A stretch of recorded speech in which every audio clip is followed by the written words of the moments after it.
Oh, this is Spellbinder with a story to read to you from rinse.com by Betty Martini. It's not this story.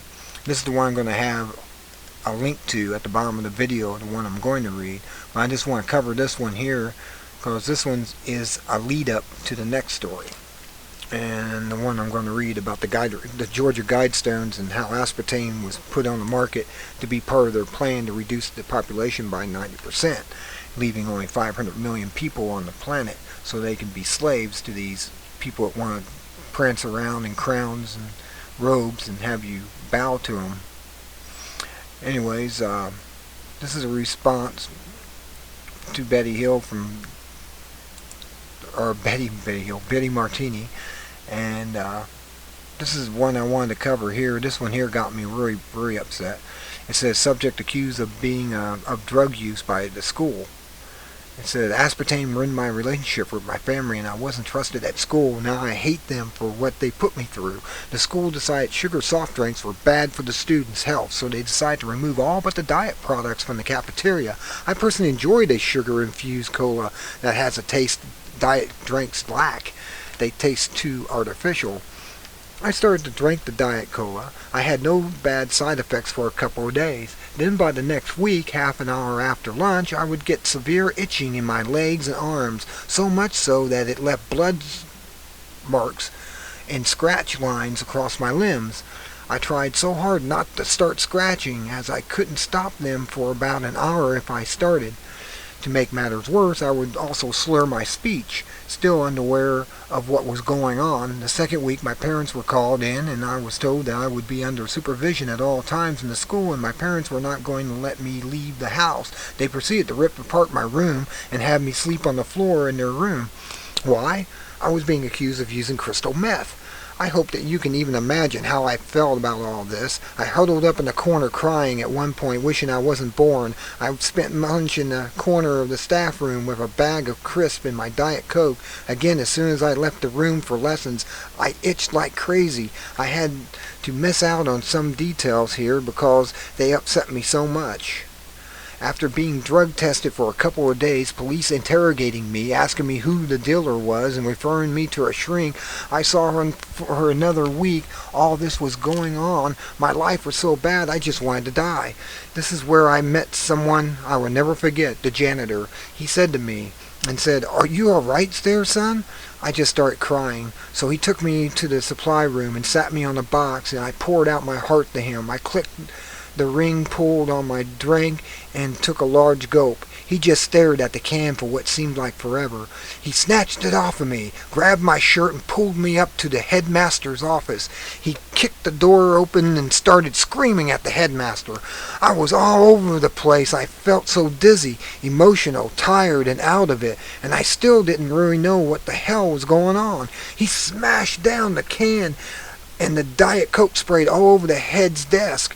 I caught bits of the conversation. "It's the XXX in these drinks. It doesn't take a genius to work that out, for God's sake. Don't you know what's in this?" From here on, he started on about his daughter having PKU and aspartame. He finished with reminding the head in front of about 20 staff surrounding outside the door where I was now stood that the school in fact was responsible for my problems by removing sugar drinks from the cafeteria and was liable, and I should expect to be sued. Or that they should be expected to be sued, I believe. He calmed down and came out and walked me outside. He gave me his phone to ring my parents, and then they came to the school. The rest is history. I would like to thank Mark Winslow, the janitor, who actually saved my life. God knows what I would have done if he hadn't stepped in. We did gain a settlement from the school and gave a generous sum to Mark, as he did lose his job and was unemployed for a couple of weeks. He and his family now regularly meet up with us in the summer for barbecue, and we couldn't ask for a better friend. Hope my experience is of benefit to others. Think of my reaction must have been very severe, but it can do that to you, then it shouldn't be in our foods. Matthew Hobson. And that's what happened with that story. And that's this. You can read the rest of that one. And here's the timeline of world population control by Betty Martini. And this is the second story I wanted to get to. The guide stones were erected in 8 languages, stating that more than 90% of the population needs to be removed. It was done anonymously, although there are reports that believe that these were erected by the Rockefeller people.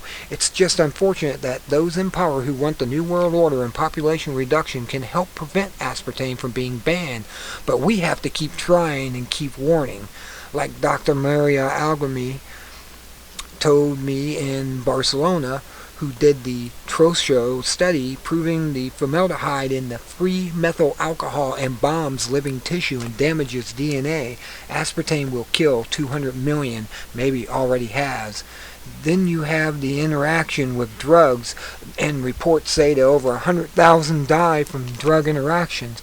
Even if properly administered prescription drugs. And to make matters worse is that aspartame damages the cardiac conduction system and causes sudden death. It's hard to believe the FDA stands by and does nothing, even though it has proven that aspartame embalms consumers and causes sudden cardiac death. So we have the facts. We know it's happening. We just have to do what we can to protect as many as we can.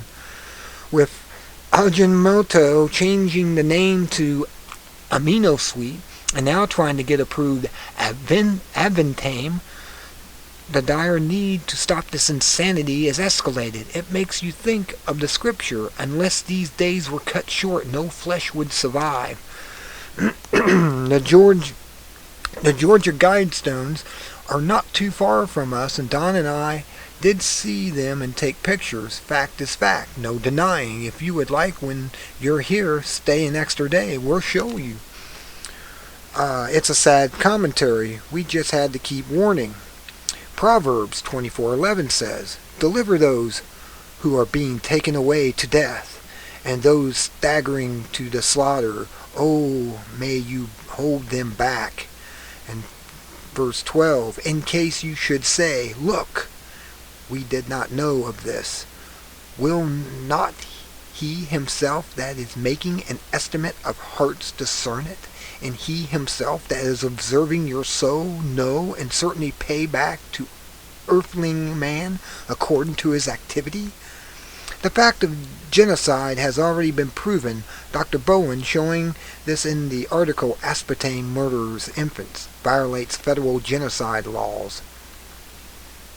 And this website here also consider Dr. Bill Deagle's articles about this. You've seen 8 deaths from aspartame in your own family. A lot of people don't know this is the culprit, with physicians not being told about drug interaction and vaccine interaction, except in Dr. H.J. Roberts and Russell Blaylock's books, Aspartame Disease, an Ignored Epidemic, and Exotoxins, The Taste That Kills. Medicine becomes a dangerous practice. I just got a call from a man who almost hemorrhaged to death because he was on aspartame and given Comandin. People's Pharmacy did right. Aspartame, which is equal NutraSweet, is an artificial sweetener that may increase bleeding time. Clinical Pharmacologically and Therapeutics, February and May of 1998. Although this interaction is controversial, we would encourage anyone consuming aspartame and taking Comandin to monitor the impact on bleeding very carefully. Over the years, I have also heard of many deaths where aspartame and Comandin were involved. Thanks for passing this on. All my best, Betty. And here's her websites on this link here. And then there's the PDF. It's called A History Timeline of Population Control by Robert Howard. That's a good reading in the PDF. It will tell you a lot about what's going on there. And I can't open that up. It's too wide. I can't reset this boundary. So I'm going to leave it here for now then. I just wanted to give you an heads up on this article and the one story off the other article. If you're drinking a Diet Coke, stop. Just stop drinking Diet anything. Start reading your product's labels. If it says artificial flavor or an artificial, anything it says like artificial flavor, that's a code word that could have aspartame or any other number of derivatives of that sweetener. in the product.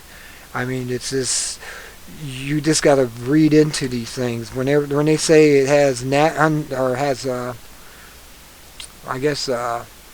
and unnatural flavor, that could be, you don't know what that is when it says the unnatural part. And even natural can be deceiving. I had an article about that, but I don't have time to pull it up and read part of that to you. But I'll see if I find it, and I'll put a link at the bottom of this video. So until next time, this is Spellbinder reporting on the taste that kills, aspartame, which is now going to be relabeled to it's going to be relabeled to Aspartame and Anemo Sweet. So if you start seeing them out there, it's the same thing. If you trust anything, don't trust the blue package. The only one I trust if I do an artificial sweetener is the pink, because that's actually the one they took off the market, or was going to, which is saccharin. With saccharin, when they fed it to the mice, they just fed it saccharin. They didn't, it was a real drinking thing, and that's all the mice got was that, and it caused little tumors like things to form in their urinary tracts. But as soon as they were taken off of it and didn't take it anymore, the little tumors went away. But that was like massive dosage of saccharin. So saccharin isn't really as bad as they made it out to be to get rid of it, to put the stuff it's really bad, which is made out of bacterium that they've genetically engineered to poop aspartame. I swear, it's the excrement of this bacterium.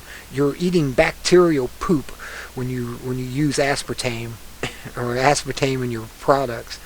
It's the truth. Just do your research. Google it. Google aspartame GMO bacteria, and you'll get all types of scientific articles on this. So until next time, this is Spellbinder with this very, hopefully, informative article on a sweetener that should never have been on the market. Be good at it, or be good at it, and good day.